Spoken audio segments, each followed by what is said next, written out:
and welcome back to Sarah Living Life. I am Sarah Tepperty, and inevitably at some point in my journey, somebody will ask the question, dun dun dun, what happened to your hand, right? That anytime I meet somebody new, that's always something that comes up.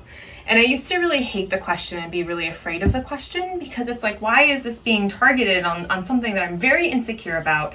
I'm just trying to be at the grocery store, I'm just trying to buy some apples, and then all of a sudden I'm sort of being bombarded by these questions.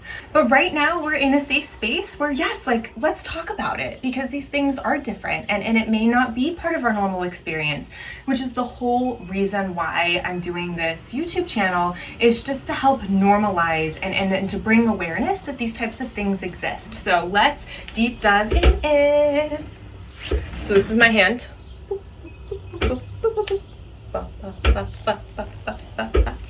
Right? Yeah, I threw in the Macarena. I saw that. So this is what I call a congenital hand difference. I like those words. Those are the words that I'll use when I'm describing my hand. And it just means that I was born with a hand that looks like this.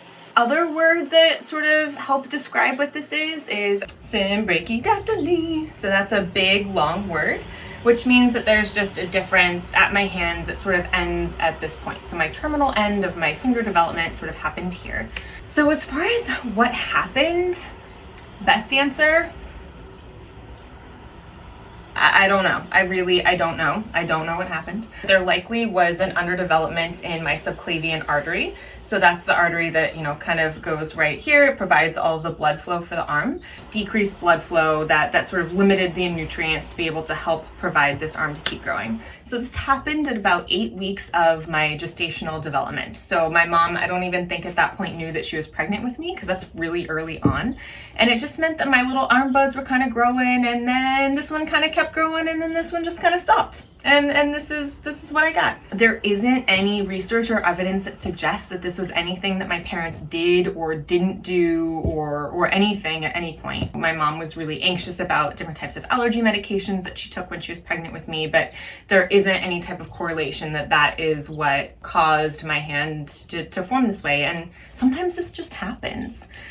There also isn't any strong genetic linkage. I don't have, congenital hand differences don't exist in any of my medical history. There are some types of congenital hand differences that are genetically linked.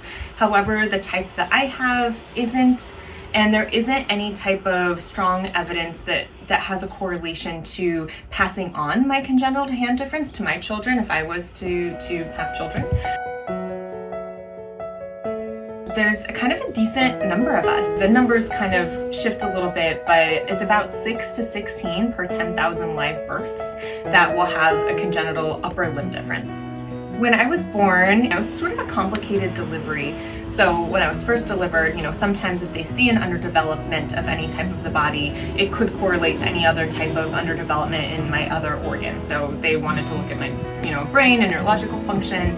The doctors wanted to look at my heart and my lung function just to see if there was anything that required, more medical attention. They didn't. So when they finally gave me back to my mom, they're just like, okay, your daughter is fine. There's just this little thing that's a little bit different, but see you later. So my mom doesn't remember being really anxious because she was just like, whatever, give me my baby. I'm so tired. I just want to go. Still, it's kind of scary because she didn't know anybody, and my dad and my mom didn't know anybody that had a hand difference. We don't have any relatives that have a hand difference. And they got linked to Shriners Hospital of Northern California because that's where I grew up, and to Dr. Michelle James, who is a pediatric cancer surgeon there. She's absolutely phenomenal. And there was different types of surgical interventions that were offered. And the first surgery that was offered was a toe transplant surgery, and that needed to be done before I was 2 years old. And of course, that's a hard medical decision because it involved taking bones from my toes and transplanting them onto the tips of my fingers. So the idea was that those fingers would be able to extend and grow a little bit longer, and maybe I would have, lengthening surgeries later on if I wanted to kind of continue to develop some type of fingers here to help maybe grasp around a cup or a soda can or something like that. There wasn't tons of great research around what the success rates of the surgery was. So I know that was something that my parents were kind of going back and forth on, and because, they didn't really know, but They decided to do that surgery when I was 13 months old. It ended up not being as effective as we had wanted, which we knew was going to be part of that. And then that way we got to be a part of this research study to help just show what is the true success rates of a type of surgery like this. So that way parents who maybe have this type of surgery that are offered today could be a little bit more informed as far as if this is something that they want to do or not, right? So if you see that there's the little joint here, if you can kind of see that little movement, that bone right here is from my toe, which is helpful because it kind of helped extend this space right here. So then I was offered a second surgery when I was about 5. That's because this part of my hand when I was born was all sort of fused. Sorry, I was born with a finger that operates more like a fifth finger than it does a thumb. So I'm missing the bone down here that allows for your thumb to be able to, you know, sort of oppose away from your hand in this sort of like full circular motion. So with that, when I was 5, Dr. Michelle James was able to deepen my web space here so that I could be able to provide something like a pinch. So I can hold a pen and I can hold, you know, water bottles like this with my left hand. So it just helped kind of increase the functionality of my actual hand portion. So I'll use this space to interact with a lot of things. I'll use my wrist to be able to interact with a lot of things, and I'll use my elbow to interact with a lot of things. And I remember being really stoked to have that surgery because I was able to, you know, have more pinch space and access. But I also know that having surgery on children is always really risky, right? Like anytime we go into surgery, there's a type of risk.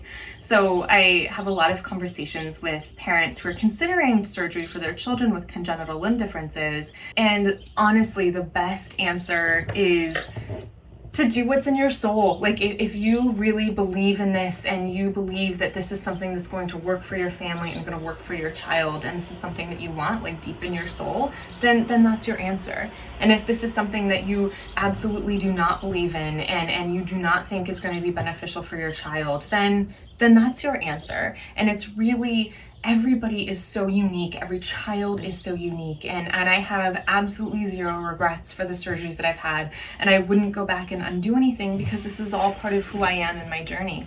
When I was in the operating room for my first surgery, my dad wrote me this really beautiful letter that just really describes everything that they knew about my hand difference at that point, everything that they knew about the surgery, and went through their decision-making process. So they're like, we know sort of what you're capable of, and we think that you can be able to handle this surgery, so it's something that we want to try because we want to be able to kind of give you the best function that we can, perhaps. And it also just in there said, you know, please ask for our forgiveness if this is something you decide you don't want when you're older, because at 13 months old, like I didn't have the emotional awareness or that point in my development to be able to say like, oh, I want this, oh, I don't want this, right? And it's really hard to involve children in making medical decisions, you know, but as much as you can at whatever level is developmentally appropriate, like include them. So I knew at 5 in my 5-year-old understanding what my surgery was when I had my web deep thinning surgery, and I absolutely wanted that. I found so much peace and comfort in that letter that my father wrote because I understood what they were coming from, and I would have probably made a similar decision had I been in their shoes. I mean, we all are just trying to make the best decisions that we can with the information that we have access to, right? I just find that as a way for parents to help them with their decision-making process and being able to communicate that to their children, that they can be able to express themselves in whatever way that they find accessible, you know, whether it's writing a song or painting a picture or writing a letter or journaling or whatever, you know, however parents best feel that they want to communicate things to the world, that they can do that, and they can write a letter to their adult child and have their child read it when they're older, just to really better understand what they were thinking when they're making these medical decisions. So I always recommend that, and I find that really comforting for everyone involved, which is really fun. So that's that. Now we know a little bit more about hand differences, and we know a little bit more about where they came from, and all of this is just to you know, why we're doing this YouTube channel. Maybe you haven't seen anybody with a hand difference before, and maybe now when you do, you'll know just a little bit more about their experience, so you can, when you see them, you just be like, hey, I know you exist, and I'm happy you're here, right? And maybe if you're interested, if you develop some type of friendship with them, then you can ask them to share their experience if they want to. And know that everybody's at a different place in their own journey of acceptance with their hand difference, and that sometimes it might be very terrifying for them to answer the what happened to your hand question, and maybe other times people are totally comfortable with it. So just really be mindful of that when you're interacting with people with hand differences.